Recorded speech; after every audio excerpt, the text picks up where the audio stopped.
नमस्कार, मैं नीरज चुग पल पल में आपका एक बार फिर से स्वागत करती हूँ। जैसा कि मैंने कल आपसे शेयर किया कि प्री नर्सरी के बच्चों को या 3 से 5 साल तक के बच्चों को कैसे लिखना सिखाएं।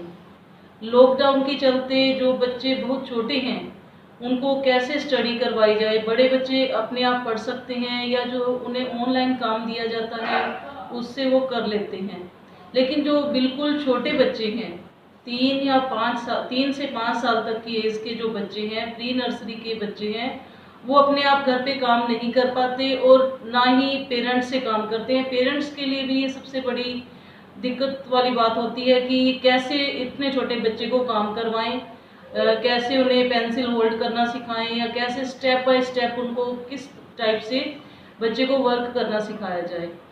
तो फर्स्ट स्टेप मैंने आपको कल बताया था, जिस तरह की बच्चे को स्टेप बाय स्टेप कैसे काम करवाना है।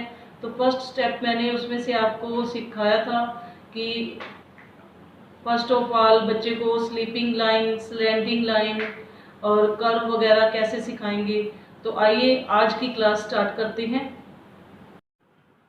जैसा कि कल मैंने आपको सिखाया था कि बच्चे को पहले स्लीपिंग लाइन सिखाएंगे। अनार बनाने से पहले हिंदी में बच्चे को स्लीपिंग लाइन बनाना सिखाएंगे।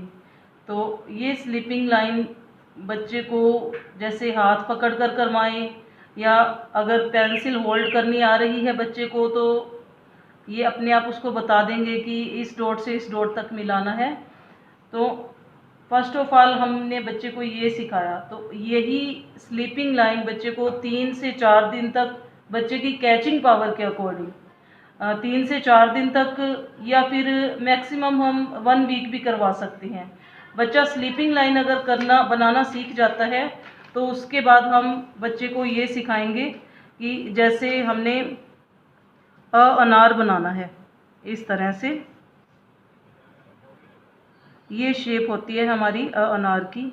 तो अनार बच्चा सीधा नहीं बना पाएगा। सबसे पहले हम बच्चे को हाफ कर्व बनाना सिखाएंगे, इस तरह से ये हाफ कर्व। उसके बाद बच्चा इस टाइप से ये 3 बनाएगा। फिर उसको बताएंगे कि 1 बना के बीच में से उसे जॉइंट करना है। तो अनार बनाने के लिए बच्चे को हम पहले हाफ कर्व सिखाएंगे और इसके लिए उसको बताएंगे कि कितने डॉट पर उसे पेंसिल को घुमाकर ले जाना है। इस तरह से 2 डॉट लगाएंगे इसके लिए। तो इन 2 डॉट्स के ऊपर बच्चे ने पेंसिल को कैसे घुमाना है उसको 1 या 2 वर्ड पहले हाथ पकड़कर इस तरह से सिखा देंगे कि बेटा इस डॉट के ऊपर आपने पेंसिल रखनी है और इस तरह से पेंसिल को घुमाते हुए सेकंड डॉट तक लेके आना है। फर्स्ट डॉट के ऊपर रख के इसको पेंसिल को घुमाते हुए सेकंड डॉट तक आपने लेके आना है। तो बच्चा इजीली अपने आप लेके आता है यहाँ तक, फर्स्ट डॉट से सेकंड डॉट तक अपने आप लेके आता है।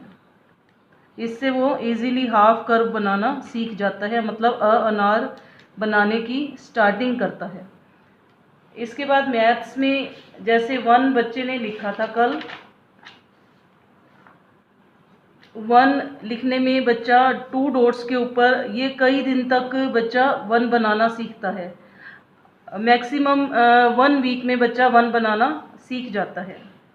तो इसके बाद सेकंड पेज पे हम क्या करेंगे, 2 बनवाना है बच्चे को। 2 सीधा बच्चा 2 नहीं बना पाएगा, इतनी छोटी एज में बच्चा 2 बनाना नहीं सीख पाएगा। 1 की तो सीधी लाइन होती है, तो ये 2 डॉट्स के ऊपर 1 बना लिया। लेकिन इसमें भी क्या है कि सेम होता है, जैसे हमने इसमें हिंदी में बच्चे को हाफ कर्व सिखाया, सेम इसी तरह से 2 में भी बच्चे को हाफ कर्व लिखना सिखाएंगे। इस तरह से 2 डॉट्स के ऊपर बच्चा हाफ कर्व बनाएगा। इस तरह से जब बच्चा ये 2 डॉट्स पे हाफ कर्व बनाएगा तो उसके बाद उसको कहेंगे कि ये स्लीपिंग लाइन बनाओ। फिर उसको 3 डॉट लगा के देंगे। इस तरह से ये 2 डॉट इस तरह से लगाएंगे, तीसरा स्लीपिंग लाइन के लिए उसके सामने इस तरह से हाफ कर्व बनाएगा बच्चा पहले। उसके बाद उसको कहेंगे कि स्लीपिंग लाइन उसने पहले सीखी है तो उसको स्लीपिंग लाइन की पहचान हो चुकी है। इस तरह से 3 या 4 दिन तक बच्चा हाफ कर्व बनाएगा। उसके बाद उसको विद स्लीपिंग लाइन 2 बनाने की पूरी प्रैक्टिस हो जाएगी। इस तरह से उसको पहले हाफ कर्व की ही प्रैक्टिस करवाएंगे। ये देखिए आप, इजीली इससे बच्चा 2 की शेप बनानी सीख जाएगा। इसी तरह से इंग्लिश में कल हमने जैसे लेफ़्ट स्लैंडिंग लाइन बच्चे को सिखाई थी, तो 2-3 दिन लेफ़्ट स्लैंडिंग लाइन चलेगी 2 डॉट्स के ऊपर। उसके बाद हम राइट स्लैंडिंग लाइन, ये भी 2 डॉट्स के ऊपर ही चलेगी। इस तरह से ये बच्चे को बताएंगे कि फर्स्ट डॉट के ऊपर रख के सेकंड डॉट पर ये शेप स्लैंडिंग हो जाएगी। इस तरह से स्लैंडिंग लाइन की शेप बनती जाएगी। इस तरह से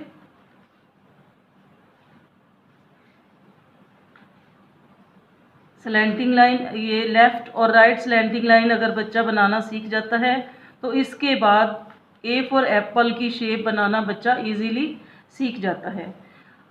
तो जुड़े रहें हमारे साथ, कल फिर हम आपके साथ जुड़ेंगे इसी समय। धन्यवाद।